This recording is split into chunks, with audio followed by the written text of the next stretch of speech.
Baik, pada kesempatan ini kita akan belajar mengenai cara menulis hasil penelitian. Ini pertama kita perlu menggambarkan keadaan suatu wilayah. Ini contohnya di NTB. Kemudian hasil univariate itu yang diperoleh dari peneliti setelah penyaringan sampel berdasarkan kriteria inklusi dan eksklusi. Jadi hasil penyaringannya ada 376 balita. Untuk anemianya kita lihat distribusi frekuensi kejadian anemia. Jadi ada status anemia dan tidak anemia. Kemudian distribusi data kadar Hb balita usia 12 sampai 59 bulan berdasarkan kategori WHO tahun 2011 bahwa diperoleh 59,4 balita mengalami anemia derajat ringan dan sebanyak 40,6% balita mengalami anemia derajat sedang. Kemudian distribusi frekuensi anemia balita usia 12 sampai 59 bulan berdasarkan derajat keparahan, ada ringan, sedang, berat. Faktor individu itu berdasarkan kategori usia, jenis kelamin, status BBRL, status prematur, status vitamin A, status gizi, berat badan per panjang badan atau berat badan per tinggi badan, status gizi, panjang badan per umur atau tinggi badan per umur.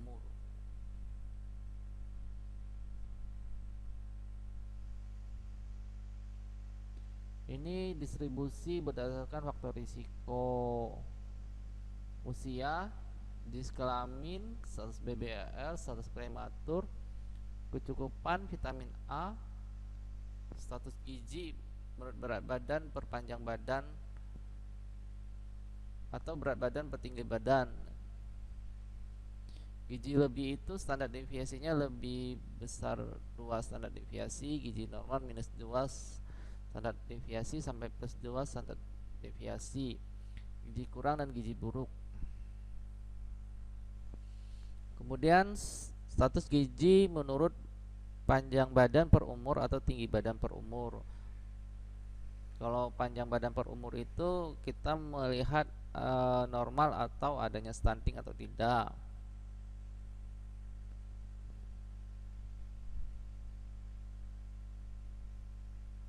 Faktor orang tua kita lihat dari pendidikan, ada pendidikan rendah, pendidikan tinggi, pekerjaan, tidak bekerja, sama bekerja. Faktor dari makanan, frekuensi makan daging, telur, ikan, sayur hijau, buah pisang, minum susu. Kemudian distribusi pengeluaran konsumsi atau PK dari daging, unggas, ikan, seafood, telur, buah, sayur, susu. Balita memiliki pengeluaran rendah pada konsumsi daging, konsumsi unggas, konsumsi susu, ikan, telur, dan buah dan sayur. Ini adalah distribusi frekuensi berdasarkan faktor pengeluaran konsumsi makan. Kemudian faktor lingkungan yaitu sanitasi atau jamban. Sanitasinya itu variabelnya baik atau buruk, sumbernya air minum baik atau buruk. Kemudian wilayah perkotaan atau pedesaan. Hasil analisis univariate seluruh variabel independen. Mayoritas faktor individu kelompok usia 12 sampai di bawah 24 bulan. Sebanyak 27%. Berjenis kelamin perempuan 54%, tidak BBRL 84%, prematur 51%. Jadi ini ada contoh narasinya. Kemudian tidak cukup mendapatkan vitamin A, berat badan, tinggi badan per umur. Kemudian faktor orang tua,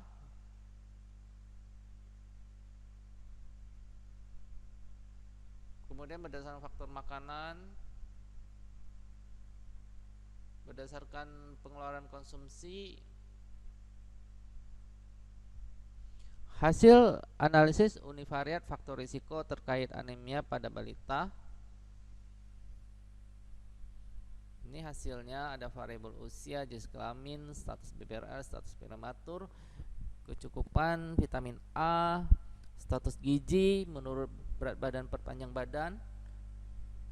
Dinilai ada gizi lebih atau obesitas, gizi normal atau gizi kurang, urutan anak, pendidikan ayah, pendidikan ibu, pekerjaan ayah, pekerjaan ibu, frekuensi makan daging, frekuensi makan telur, frekuensi makan ikan, frekuensi makan sayur, frekuensi makan buah, frekuensi minum susu, frekuensi konsumsi daging dalam seminggu, pengeluaran konsumsi unggas dalam seminggu, pengeluaran konsumsi susu dalam seminggu, pengeluaran konsumsi ikan dalam seminggu, pengeluaran konsumsi telur dalam seminggu, pengeluaran konsumsi buah dalam seminggu, pengeluaran konsumsi sayur dalam seminggu, sanitasi apakah baik atau buruk, sumber air baik atau buruk, wilayah tempat tinggal, perkotaan atau perdesaan.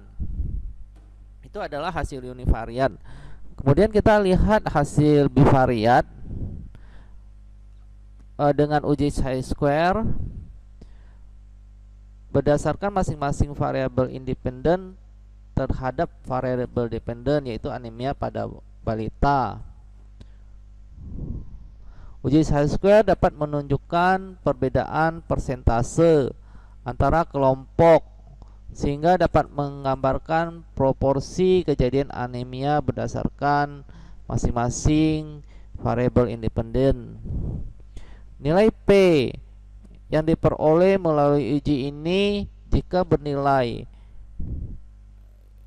lebih kurang 0,05 menunjukkan ada hubungan signifikan antara variabel independen yang diuji dengan anemia.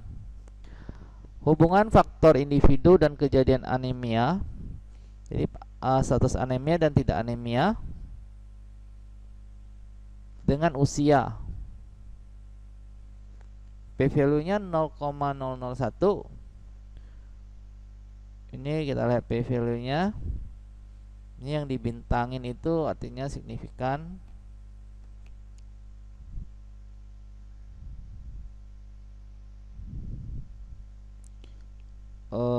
Status gizi, panjang badan per umur atau tinggi badan per umur. Ini contoh narasi hasil bivariat.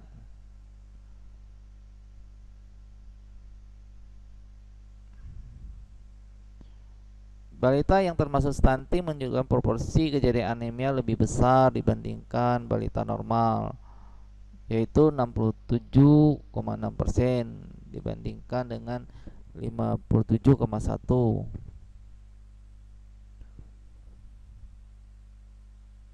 Kemudian kita lihat hasil faktor dari orang tua, pendidikan, dan pekerjaan. Ini tidak ada berhubungan. Faktor makanan kita lihat yang berhubungan, tidak ada yang berhubungan. Faktor pengeluaran konsumsi, P-value-nya lebih besar 0,05, jadi tidak ada yang berhubungan. Faktor lingkungan tidak berhubungan juga. Kemudian hasil analisis bivariat seluruh independen dan variabel dependen. Jadi yang berhubungan itu usia. Kemudian status prematur. Kemudian status gizi, panjang badan per umur. Yang lainnya tidak berhubungan. Pada hasil bivariat diperoleh gambaran proporsi kejadian anemia balita dari masing-masing independen yang diuji dengan variabel dependen. Proporsi kejadian anemia balita terbanyak menurut faktor umur adalah 12 sampai di bawah 24 bulan. Jenis kelaminnya lebih banyak 64,7%. Ini contoh narasinya.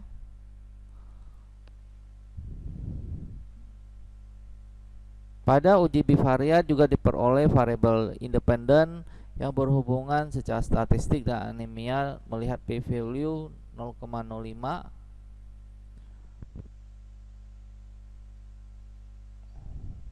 Variabel independen yang berhubungan signifikan dengan anemia adalah variabel usia. P-value-nya 0,001 dengan OR-nya 0,3, 7,62. Kemudian status prematur, OR-nya 0,036.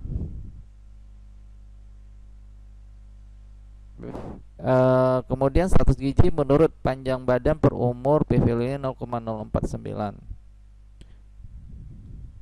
Sedangkan balita yang lahir prematur menunjukkan risiko lebih kecil mengenai anemia dibandingkan yang tidak prematur. Balita yang stunting menunjukkan risiko 1,5 kali lebih besar mengalami anemia dibandingkan yang tidak stunting. Selanjutnya, analisis multivariat dilakukan untuk mengidentifikasi variabel yang menjadi faktor yang paling dominan terhadap anemia. Analisis multivariat dalam penelitian ini menggunakan uji regresi logistik berganda karena menggunakan skala kategorik. Kemudian untuk pertama kita melakukan seleksi bivariat untuk mengetahui variabel independen mana yang masuk ke dalam pemodelan multivariat. Setelah masuk seleksi bivariat, variabel independen memiliki p-value 0,025 dimasukkan ke dalam analisis multivariat. Dan penelitian ini dengan memperhitungkan beberapa variabel secara substansi yang dianggap penting. Maka variabel frekuensi makan daging dimasukkan ke dalam pemodelan meskipun memiliki p-value lebih besar 0,025 seperti yang ditampilkan. Jadi ini yang dimasukkan usia, prematur, status gizi. Vitamin A juga dimasukkan. Ini yang di atas 0,025.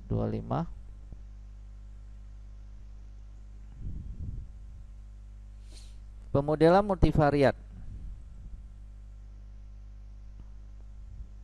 Apabila seleksi bivariat sudah dilakukan, didapatkan variabel independen yang akan dianalisis, maka analisis multivariat dapat dilakukan. Jadi setelah seleksi bivariat, baru kita melakukan analisis multivariat. Dalam penelitian ini terdapat 9 variabel yang masuk ke dalam analisis multivariat. Variabel yang keluar dari pemodelan adalah frekuensi makan daging, status gizi, berat badan, perpanjang badan, tinggi badan, kecukupan vitamin A, usia, pK ikan dan seafood, dan pK buah.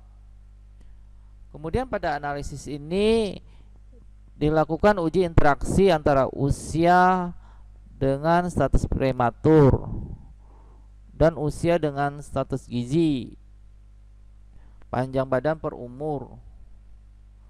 Namun tidak ada interaksi antara variabel tersebut karena p-value-nya lebih besar dari 0,05. Pemodelan akhir multivariat diperoleh dari hasil seperti, jadi ini model 1, 2, 3, 4, 5, 6.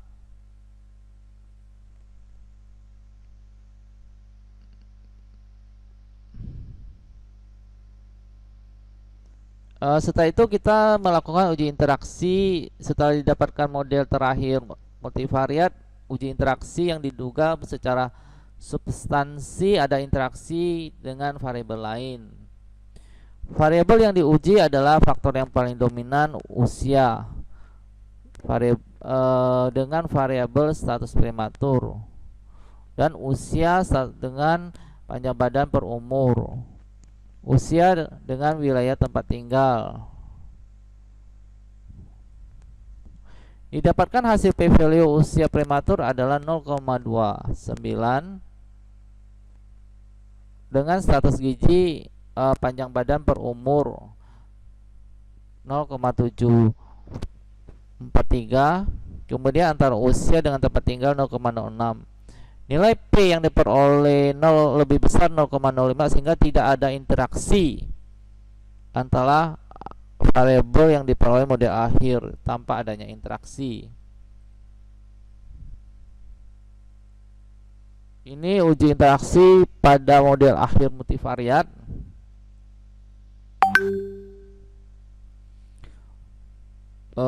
Ini pemodel akhir multivariat.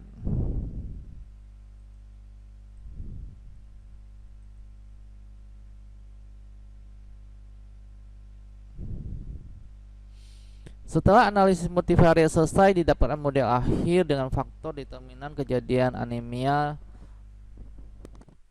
Variabel yang paling dominan adalah faktor usia, yaitu p-value-nya 0,01 dengan OR 0,3,798. Setelah dikontrol oleh variabel status gizi menurut panjang badan per umur atau tinggi badan per umur, status prematur, dan wilayah tempat tinggal. Analisis bivariat antara variabel independen dengan variabel yang berhubungan dengan statistik.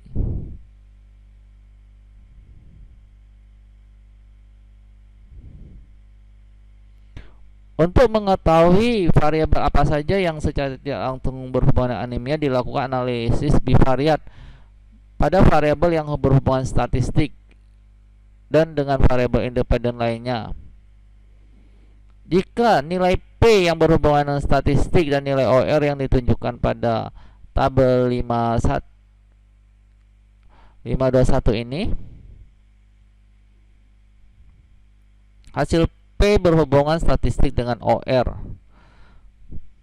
Variabel usia ditemukan berhubungan dengan variabel FM. Ini contoh narasinya.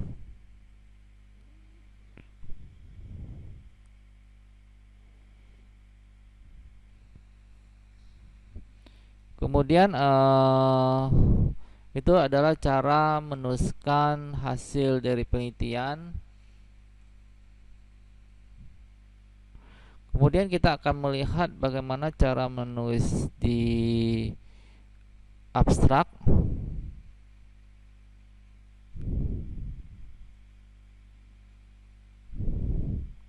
Jadi anemia di Indonesia masih menjadi masalah yang sangat penting. Masalah gizi di berbagai kalangan usia termasuk balita merupakan salah satu kelompok yang paling rentan. Balita anemia dapat terjadi akibat berbagai faktor yang perlu diintervensi sedini mungkin untuk mencegah akibat lain yang mempengaruhi kesehatan dan pertumbuhannya di kemudian hari. Provinsi NTB menunjukkan prevalensi yang tinggi masalah gizi seperti stunting, gizi buruk, gizi kurang dibandingkan tingkat nasional, sehingga memiliki potensi tingginya kejadian anemia balita yang belum diteliti di daerah tersebut.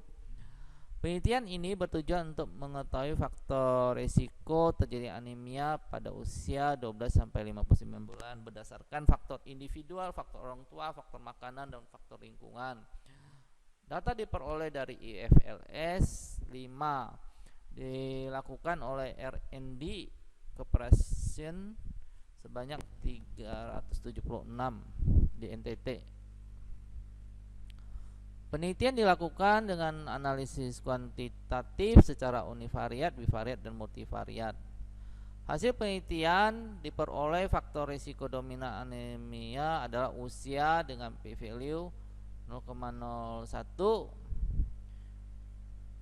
Kemudian setelah dikontrol variabel gizi, panjang badan per umur, status prematur, usia tinggal, usia 12-24 bulan ada usia penting yang harus diperhatikan orang tua untuk memenuhi asupan gizi serta kesehatan untuk mencegah risiko terjadinya anemia. Ini adalah kesimpulan dari hasil penelitian. Terima kasih, semoga bermanfaat.